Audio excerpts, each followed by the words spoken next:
Vamos então agora, né, para a sexta parte aqui agora, capítulo 21 vai falar sobre a parábola dos vinicultores maus, né? Então, Jesus agora ele estava falando ali aos sacerdotes e anciãos, lembrando que há pouco tempo aqui, né, anteriormente a essa cena, esses sacerdotes e anciãos, eles tinham testado Jesus, perguntando para ele de onde vinha a autoridade de Jesus. Mas eles não estavam falando isso para poder aprender com Jesus. Eles queriam pegar Jesus, né, na sua própria fala. Então agora Jesus ele começa a contar uma parábola para eles, dizendo: olha,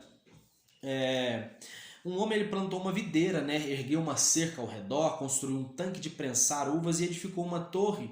E aí ele arrendou essa vinha para alguns trabalhadores e foi viajar. Só que no período da colheita, agora ele vai mandar alguns servos dele para poder pegar a parte ali na colheita que ele tinha arrendado.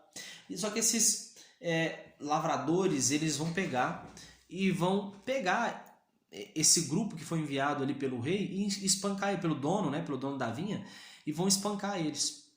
Então agora o dono da vinha manda mais um segundo e um terceiro grupo, e aí eles fazem a mesma coisa. A uns eles espancam, a outros eles matam. Aí o que acontece? O dono da vinha pensa assim: olha, então eu vou mandar meu filho, porque a meu filho eles vão obedecer. Só que os lavradores pensaram o seguinte: olha, se a gente então matar o filho dele, a herança vai ser toda nossa. E assim eles fizeram. Assassinaram então o filho do dono da vinha. E aí Jesus agora começa a perguntar então, né, para os anciãos e sacerdotes: olha, o que esse dono vai fazer com esse povo? E aí os próprios fariseus aqui, os sacerdotes, anciãos, eles vão dizer: olha, esse cara vai chegar e vai matar todo mundo. Vai matar todo mundo. Então aí Jesus ele vai dizer assim, olha, a pedra que os construtores rejeitaram, ela se tornou a pedra angular. Então Jesus declara que o reino de Deus será retirado deles, retirado dos anciões e dos sacerdotes, e entregue a um outro povo digno do reino.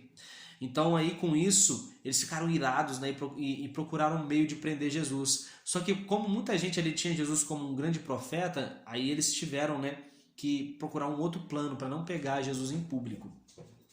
E aí Jesus continua a pregar a esses homens, a esses religiosos: olha, o reino dos céus também é semelhante a um rei, né, que ele convidou para as bodas do filho. Então, ele vai mandar seus servos a convidarem as pessoas, né, para a festa. Só que aí um vai dizer assim: olha, não, eu né, comprei um boi hoje, já eu vou para uma festa. Então, outros nem deram atenção, outros mataram aqueles servos que foram convidar eles.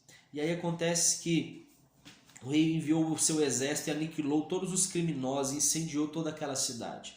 Então o rei ordenou os servos chamarem nas ruas da cidade todas as pessoas, boas ou más. E aí aconteceu que quando estava reunindo todo mundo ali na mesa, agora então as primeiras pessoas não foram para o banquete, agora o rei ele chama pessoas boas e más da cidade. Acontece que um daqueles homens ele estava trajando uma veste que não era a veste própria ali para aquela festa. Então acontece que aquele homem, né, depois de questionado, ele não teve resposta e aí ele foi lançado ali nas trevas, né? E Jesus estava querendo dizer: olha, muitos são chamados, mas poucos são escolhidos. Ou seja, quem não obedece a Deus, sabe, não adianta, pode ser os primeiros convidados, pode ser aqueles bons ou maus. Se não obedeceu, essa pessoa está condenada. Os fariseus eles foram, né, então agora encontrar com alguns herodianos para testar Jesus. Então acho interessante que esses herodianos, mais para frente aqui se eu não me engano é Lucas, né, que é essa mesma passagem, então, os evangelhos, né, esses sinóticos, Mateus, Marcos e Lucas, eles contam quase as mesmas parábolas. Então mais para frente vão dizer que espiões, né? E tinha espiões ali, né? Ao invés de falar herodianos, falam os espiões que estavam indo ali para poder testar Jesus. E eles começaram a elogiar Jesus, dizendo que ele é um bom, que não sei o que, bababá. E aí eles perguntam: olha, Senhor, é certo pagar imposto a César? Então Jesus, percebendo a hipocrisia deles, né? Percebendo a hipocrisia, ele vai dizer assim: olha, dá para mim aí uma moeda. Jesus pega a moeda e olha e diz assim: olha, qual que é o rosto que está aqui nessa moeda? E eles dizem: de César. Então Jesus diz assim: olha, então dá para César o que é de César e para Deus o que é de Deus. Então com isso eles ficaram sem resposta, eles ficaram, né, totalmente perplexos e se afastaram de Jesus. Os saduceus agora vão se aproximar de Jesus, os saduceus que não acreditavam na ressurreição. E eles questionaram, chegaram com uma questão seguinte: olha, um homem tinha uma mulher, eles eram casados. Só que acontece que aquele homem morre. Então agora, segundo a lei de Moisés, o irmão daquele homem tinha que cumprir o levirato. O que era o levirato? O irmão tinha que suscitar descendência, ou seja, ter relações sexuais com aquela viúva, né, do seu irmão e suscitar descendência. Mas aí eles dizem, olha, então essa mulher ela casou com 7 irmãos, porque tipo assim, casou com um irmão, o irmão morreu, depois casou com mais um outro irmão, o outro morreu, até darem um total de 7 irmãos. Aí eles perguntaram, quando eles ressuscitar, ela vai ser esposa de quem? Aí Jesus vai dizer, olha, vocês são insensatos, vocês não entendem, porque assim, nós quando estamos na eternidade, nós somos como os anjos, a gente não se dá em casamento, não tem relações sexuais, não tem nada disso. E aí Jesus ele vai dizer assim, olha, mas quanto à ressurreição, eu quero dizer para vocês também, eu sou o Deus de Abraão, de Isaac e de Jacó. Nosso Deus ele não é Deus de mortos, ele é Deus de vivos. Então assim, Jesus ele surpreendeu os saduceus ali. Os fariseus eles souberam que Jesus deixou os saduceus sem palavras. Então eles contrataram um juiz perito na lei. E aí ele formulou uma questão para submeter Jesus à prova. E ele perguntou assim, qual que é o maior mandamento, Senhor? E aí Jesus vai dizer assim, olha, amarás o Senhor teu Deus de toda a tua alma, de todo o teu coração, de todo o teu entendimento, e ao próximo como a ti mesmo. E disso depende toda a lei e todos os profetas. E aí aquele mestre, aquele perito ali na lei não pôde falar mais nada. Então Jesus perguntou aos fariseus de quem o Messias era filho. E disseram, Davi. Aí Jesus vai dizer assim, é mesmo? Então por que Davi, orando, ele vai dizer assim, olha, o Senhor disse ao meu Senhor. Ele não disse, o Senhor disse ao meu filho. O Senhor disse ao meu Senhor. Então, peraí, como que o meu pai, né? Como que eu posso chamar ali, né? O meu filho de Senhor? Ele não disse. Então, Jesus não é o filho de Davi. Davi colocou Jesus numa posição muito mais superior do que a dele. Depois disso, que Jesus respondeu isso aí agora para os fariseus, eles não, sabe, ninguém mais ousou dirigir qualquer pergunta a Jesus. Então Jesus diz às multidões e discípulos que os escribas e fariseus se assentam na cadeira. Agora Jesus vai dar cajadada nesses religiosos. Eles se assentam na cadeira de Moisés. E aí vai dizer, olha, faz tudo o que eles disserem, mas não faça nada do que eles fazem. Porque eles dizem muita coisa, mas não fazem nada daquilo que eles fazem. O que eles falam é até certo, mas o que eles fazem não tem nada a ver. Eles só querem ser observados pelas pessoas, eles amam os lugares de honra nas sinagogas, né? Eles vão dizer, nós só temos um pai e um líder que é Deus e Jesus. Todo aquele que se humilhar, ele vai ser exaltado. Seus fariseus hipócritas, vocês enganam com longas orações, achavam certo jurar pela oferta e pelo ouro, né? Os doutores da lei dão dízimo aí de tudo, mas se esquecem dos preceitos da lei, que é a justiça, a misericórdia e fé. Coam um mosquito, mas engolem um camelo, né? Por dentro são repletos de avareza e cobiça, são sepulcros caiados. Dentro de vocês não tem nada de bom, repletos de falsidade e perversidade. Declaram que se tivessem vivido na época de seus antepassados, não teriam mandado matar os profetas. Bando de hipócritas, vocês iam fazer a mesma coisa, né? Que recai sobre vós o sangue dos justos, desde Abel até Zacarias, o filho de Baraquias. Cajadada, Jesus fica bravo mesmo aqui com os fariseus. Jesus agora começa a lamentar sobre Jerusalém, dizendo, Jerusalém, Jerusalém, que mata os teus profetas, como eu queria juntar vocês, como a galinha junta os pintinhos e colocar vocês debaixo das minhas asas, mas vocês não me ouvem. Jesus lamentando por Jerusalém. E ele vai prever o final do templo. Os discípulos eles mostram o templo ali para Jesus, mostrando, olha como que esse templo é bonito. E Jesus vai dizer, olha, eu garanto que não vai ficar pedra sobre pedra, pois serão todas derrubadas. Jesus no Monte das Oliveiras, ele vai começar a falar do fim dos tempos ali para os discípulos, né? Porque os discípulos indagam Jesus sobre isso. E aí Jesus vai dizer, olha, muitos vão vir no meu nome, vocês ouvirão falar sobre guerra, sobre rumores de guerra, mas ainda não vai ser o fim. Nação vai se levantar contra nação, reino contra reino, fomes e terremotos em vários lugares. Esses eventos serão como as primeiras dores de parto. Serão odiados por todas as nações por serem meus seguidores, né? entregarão para serem afligidos e condenados à morte, né? Trairão uns aos outros, muitos falsos profetas vão surgir, e por causa da multiplicação da maldade, o amor de muitos vai esfriar. Aquele que continuar firme até o final, porém esse vai ser salvo. Então o evangelho do reino será pregado em todo o mundo habitado, e aí chegará ao fim. Tremendo. Quando vires a horrível profanação da qual falou o profeta Daniel, né, e quem estiver lendo entenda isso aqui, o texto diz isso para nós, que fujam, né, para os montes. Orai para que a vossa fuga não seja no inverno, né, nem no sábado. Haverá grande tribulação por causa dos eleitos. Aqueles dias serão abreviados. Por causa dos eleitos, aqueles dias serão abreviados. Se levantarão falsos cristos e falsos profetas e realizarão grandes prodígios. Como um relâmpago parte do oriente ao ocidente, assim será a vinda do Filho do Homem.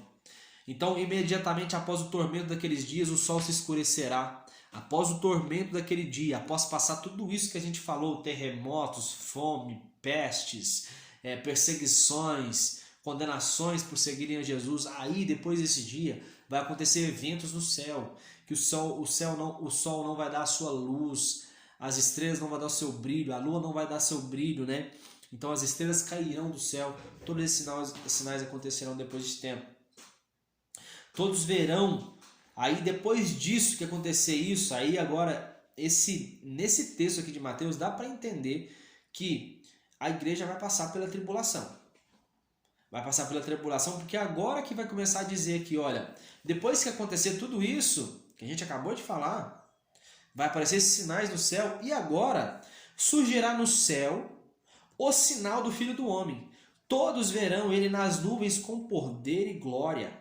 Enviará seus anjos e a esse reunirão seus eleitos dos 4 ventos da terra. Agora, peraí, parece que a gente está falando do arrebatamento aqui, Jesus vindo e o arrebatamento, mas depois que aconteceu, perseguições, mortes, terremoto, epidemias, tudo mais. Por Mateus dá para entender que a igreja passará pela grande tribulação. Continuando, quando a figueira renova seus ramos e suas folhas começam a brotar, sabeis que está próximo o verão. Da mesma forma, quando vir acontecer essas coisas, né, sabe que está próximo o fim. Os céus e terras eles passarão, mas as palavras do Senhor jamais passarão. Ninguém sabe o dia e a hora, quem sabe é só o Pai, exclusivamente o Pai. Então vai ser aquele dia, vai ser como nos dias de Noé, que o povo, né, ele se dava em casamento, né, se casavam, faziam festa. Assim vai ser a vinda do homem. Aí fala, olha, que 2 homens estarão numa lavoura, um será arrebatado, mas o outro será deixado de lado. Fica alerta. O servo bom cuida dos seus conservos, o senhor do servo virá numa hora inesperada. Agora fala sobre a parábola das virgens, né? Que existiam ali 10 virgens, né? Uma eram tolas, 5 eram tolas e 5 eram justas, eram prudentes. Então, as tolas elas não levaram óleo de reserva, mas as prudentes levaram. Então, todas elas adormeceram e aí elas ouviram a voz do noivo. Então, quando ouviram a voz do noivo, as prudentes partiram e entraram. Só que as insensatas não tinham azeite. Elas até pediram azeite, né, para poder comprar ali das prudentes, só que as prudentes disseram, olha, se a gente der para vocês, vai faltar para nós. Então, assim, é melhor vocês irem comprar. Só que quando elas vão comprar, as insensatas, quando elas regressam, o noivo já tinha entrado, já tinha fechado a porta e ele vai dizer para elas, olha, eu não conheço vocês. Quando elas bateram na porta, eles disseram, eu não conheço vocês. Então, essa parábola é para nos dizer, olha, vigiai, pois ninguém sabe a hora, mas continua vigilante. Então agora vai falar sobre a parábola dos talentos, né, que um senhor saiu de viagem e confiou seus bens a seus servos. A um ele deu 5 talentos, a outra ele deu 2 e a outra deu 1 talento. Então, ao que ele deu ali, né, 5 talentos, ele multiplicou. O outro que deu 2, ele também multiplicou. Só que aquele que deu 1 talento, ele pegou, escondeu esse talento e não usou, dizendo assim, olha, ele ficou com medo, né? Porque ele ficou com medo, olha, eu guardei o seu talento aqui, meu senhor, né? Porque eu sei que o senhor é um homem assim rigoroso, então eu guardei meu talento para o senhor aqui. E aí ele vai dizer assim, olha, você é um servo mau, você é um servo mau. Então assim, ele vai dizer, agora abençoando aqueles servos, né, que tinham multiplicado, né, que é um servo que foi fiel no pouco, então ele confiaria muitas coisas a esse, né? E aí aquele servo que só tinha 1, ele teve que dar para o que tinha mais. Porque o que diz? Olha, aí finaliza dizendo: pois a quem tem, mais será confiado, e quem possuirá em abundância, mas a quem não tem, até o que tem lhe será tirado. Então, Jesus ensinando aqui com essa palavra, né, dos talentos, mostrando o tanto que é importante da gente multiplicar, usar aquilo que o Senhor nos deu, como habilidades, bens, qualquer coisa. Caminhando para o fim, já vai falar sobre o juízo final, né, que o Filho do Homem separará as ovelhas à sua direita e os bodes à sua esquerda. As ovelhas receberão um reino preparado desde a fundação do mundo. E aí Jesus começa a dizer algo que ele já disse ali no Sermão do Monte, dizendo: olha, eu tive fome, eu tive sede, né, eu fui estrangeiro, necessitei de roupas, estive enfermo, estive preso. E sabe, ninguém me fez nada para mim. Então, Jesus mostra que todo bem, né? Em algumas passagens vão dizer que assim, olha, os discípulos perguntando: mas quando a gente viu você nu, quando a gente viu você, né, enfermo, ou em qualquer uma dessas situações a gente não ajudou. E aí Jesus diz que qualquer um desses pequeninos que pedirem algo pra gente, pedir algo de comer, tiver fome, tiver sede, se a gente fizer o bem para essas pessoas, para Deus a gente está fazendo, né? É para Deus que a gente está fazendo. Vai falar sobre essa questão que, tipo assim, olha, o inferno, né? O inferno, esse lago de fogo, ele foi preparado ali para o diabo e os seus anjos, né? E não para as pessoas, mas tem pessoas que vão ir para esse lugar porque elas insistiram em deixar maldade nos seus corações. Então, o texto, né, completa aqui falando sobre o juízo final dessas pessoas que vão ir para um lugar onde está preparado é para Satanás e os anjos, não é para nós. Então, enquanto a gente está aqui, a gente tem a chance, né, de fazer aquilo que Deus está pedindo para nós. Jesus disse que daqui a 2 dias, né, a Páscoa será celebrada e ele será entregue para ser crucificado. Então os chefes e anciãos se reunirão no palácio do sumo sacerdote Caifás. E aí eles vão fazer um acordo para poder matar Jesus, mas não durante a festa. E aí a gente sabe como termina tudo isso, né? Então, terminando mais uma parte, agora a gente vai entrar na última parte aqui do Evangelho de Mateus. É isso aí. Tamo junto. Um abraço.